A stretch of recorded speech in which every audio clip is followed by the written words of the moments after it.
Hi friends, welcome back. Jurassic world rebirth ఈ movie present prime వీడియోలో out of కంట్రీలో streaming వచ్చింది. అది కూడా English original version. Telugu original version ఇంకా రాలేదు. తెలుగు ఆడియో లేకపోవడం ఏంటి, మేము ఎప్పుడు వెతికే మూవీ రూల్స్ దాంట్లో తెలుగు ఆడియోలో కూడా ఉంది కదా అని మీరు అంటారు. బట్ అది థియేటర్ ఆడియో, లైన్ ఆడియో అంటారు.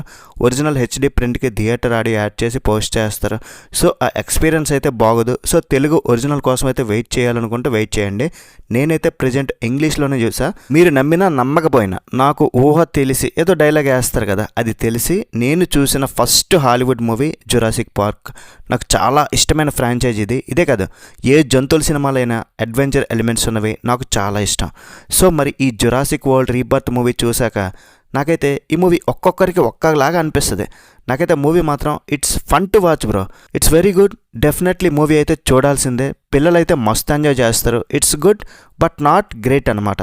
అండ్ ఇంకోటి కూడా చెప్తా, don't compare with old once. ఎప్పుడైతే మీరు పాత మూవీస్తో కంపేర్ చేస్తారో దానికి దీనికి చాలా తేడా ఉంది, story wise and thrilling elements wise. So వాళ్ళకైతే మాత్రం మరీ అంత ఎగ్జైట్మెంట్ అయితే ఏమీ అనిపించదు. ఇది జస్ట్ ఒక ఆర్డినరీ జురాసిక్ వరల్డ్ మూవీ.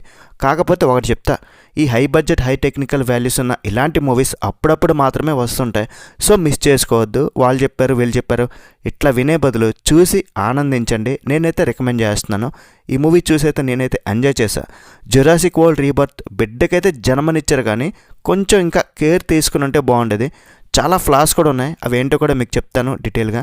ఎవరికి నచ్చినా నచ్చకపోయినా ఈ మూవీకి పెట్టిన బడ్జెట్ $200 మిలియన్. కానీ ఎంత వచ్చిందో తెలుసా? $768 మిలియన్. అంటే ఎంత ప్రాఫిట్స్ వచ్చాయో, అసలు ఈ ఫ్రాంచైజ్కి ఎంతమంది ఫ్యాన్స్ ఉన్నారో మనం అర్థం చేసుకోవచ్చు. ఫస్ట్ ఈ స్టోరీ అంతా పక్కన పెట్టేసి నాకు ఈ మూవీ చూస్తున్నప్పుడు ఒక పండగలా అనిపించింది కళ్ళకి. ఆ క్వాలిటీ ఏంటి, ఆ విజువల్స్ ఏంటి, ఆ విఎఫ్ఎక్స్ వర్క్ కానీ సూపర్ అనిపిస్తుంది. ఆ సముద్రంలో షార్ట్స్, ఆ లొకేషన్స్, ఆ కొండల మధ్య, ఆ పచ్చిక బయళ్ళ మధ్య రియల్లీ హ్యాట్స్ ఆఫ్. కెమెరామెన్ అయితే మెచ్చుకొని తీరాల్సిందే. అండ్ ఆల్సో అదర్ టెక్నికల్ డిపార్ట్మెంట్ని కూడా. మూవీ ఫస్ట్ 35 మినిట్స్ వరకు బోరింగ్గా ఉంటుంది భయ్య. కొంచెం ఓపిక అయితే పట్టాల్సిందే. క్యారెక్టర్స్ పరిచయాలు మాట్లాడుకోవడం, ఆ నెక్స్ట్ నుండి వాళ్ళ ఐలాండ్లోకి ఎంటర్ అయ్యాక అక్కడ నుండి ఊపందుకుంటుంది. ఆ సముద్రంలో బోట్ సీన్ అయితే ఒక 10 మినిట్స్ ఉంటుంది, మస్తు అనిపిస్తుంది. దాని తర్వాత అట్లా నడుస్తూ ఉంటుంది. కొంచెం ఫ్లాట్గా వెళ్ళినా సరే మరీ పెద్ద బోరింగ్ అయితే ఏమనిపించదు, అట్లా టైంపాస్ అయిపోద్ది. ఆ నెక్స్ట్ సెకండ్ హాఫ్లో మళ్ళీ ఒక చిన్న లేక్ లాంటిది, అక్కడ వచ్చి ఒక మంచి థ్రిల్లింగ్ సీన్ వచ్చింది. ఆ నదిగొండ డైనోసార్ వెంటాడడం, ఆ కొండ చర్యల మధ్య ఒక సీన్ అయితే ఎక్సలెంట్ అనిపించింది. బట్ ఓవరాల్ ఫైనల్ క్లైమాక్స్ అయితే నన్ను డిసప్పాయింట్ చేసింది. ఎటువంటి యాక్షన్ లేకుండా పెద్దగా మూవీని ఎండ్ చేయడం అనేది నచ్చలేదు. ఎప్పుడు డైనోసార్స్ని మనం భూమి మీద చూస్తుంటాం, కానీ ఇందులో ఎక్కువ వాటర్లో, అవతార్ వే ఆఫ్ వాటర్లో లాగా, అంటే వాటర్ డైనోసార్స్ అనుకుంటా. కొన్ని డిఫరెంట్ డైనోసార్స్ కూడా ఉన్నాయి, భలే అనిపిస్తాయి చూడడానికి. అండ్ ఆ జురాసిక్ పార్క్ మూవీస్లో ఉన్న tension, thrilling elements, for example first Jurassic పార్క్లో ఆ కార్ సీన్ అండ్ క్లైమాక్స్లో ఆ పిల్లలు టేబుల్స్ కింద దాక్కునే సీన్స్, జురాసిక్ వరల్డ్లో ఫస్ట్ అటాకింగ్ సీన్లో అంటే ఆ గ్లాస్ మధ్య నిరుక్కుపోతారు కదా పిల్లలు, డైనోసార్ వచ్చి అటాక్ చేయడం, ఓ అని తినేయడం, అరుపులు, ఇలాంటివి ఇందులో ఎక్కువ పెట్టలేదు.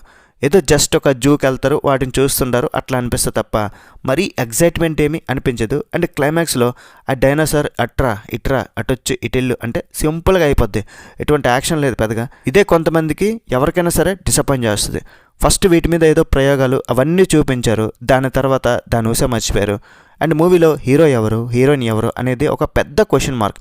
ఎందుకంటే పాత జురాసిక్ వరల్డ్ మూవీలో డైనోసార్కి హీరోకి చాలా బాండింగ్ ఉంటుంది. ఇది ఇందులో మిస్ అయింది. ఏ క్యారెక్టర్ని కూడా హైలైట్ చేయలేదు. అండ్ గూస్ బంప్స్ తెప్పించే మూమెంట్స్ కానీ ఎగ్జైట్మెంట్గా హై ఇచ్చే మూమెంట్స్ ఎక్కువ లేవు. ఓ టచింగ్లు, కేరింగ్లు అలాంటివి ఏమీ ఉండవు. సిల్లిగా అనిపిస్తాయి అక్కడక్కడ. ఎందుకంటే వీళ్ళ మధ్యన తిరుగుతూ ఉంటాయి, ఫాలో అవుతున్నట్లు అనిపిస్తాయి తప్ప అవి ఎక్కడా కూడా అటాకింగ్ అనేది ఉండదు. మూవీ రకరకాలుగా షిఫ్ట్ అవుద్ది. అప్పుడు వాటర్లో ఉంటుంది, దాని తర్వాత మంచి గడ్డితో కూడిన మైదానాలు, ఆ కొండల మధ్య షిఫ్ట్ అవుద్ది, దాని తర్వాత మళ్ళీ వాటర్లోకి వెళ్తుంది, మళ్ళీ తర్వాత నైట్ షిఫ్ట్ క్లైమాక్స్లో. గ్యారెత్ ఎడ్వర్డ్స్ ఈ మూవీకి డైరెక్టర్. ఈయన సినిమాలు ఎక్సలెంట్ ఉంటాయి. రీసెంట్గా ద క్రియేటర్ 2014లో వచ్చిన గాడ్జిల్లా అండ్ మాన్స్టర్స్ మూవీని కూడా తీశారు. అండ్ రోగ్ వన్ కూడా ఒక మంచి మూవీ, మంచి టాలెంట్ ఉన్న డైరెక్టర్. దీన్ని కూడా బాగానే డీల్ చేశారు. బట్ స్టోరీలో ఇంకొంచెం డెప్త్ పెట్టి కొన్ని థ్రిల్లింగ్ ఎలిమెంట్స్ పెడితే బాగుండేది. ఫుల్ మీల్స్ పెట్టారు, కానీ అక్కడక్కడ ఉప్పు కారాలు అయితే అటు ఇటు కాస్త ఎక్కువైనాయి. ఫైనల్గా Jurassic world rebirth first 30 minutes ఓపిక పడితే మిగతా మూవీ అంతా ఓకేలా ఉంటుంది. మళ్ళీ క్లైమాక్స్ ఒకటి మాత్రం డిసప్పాయింట్ చేస్తుంది. రేటింగ్ ఎంత ఇస్తానంటే మూవీకి 3.25. మరి రివ్యూ నచ్చితే ఒక లైక్ వేసుకొని చాలు. నెక్స్ట్ వీడియో మళ్ళీ కలుద్దాం. బై బాయ్ అండ్ జై హింద్.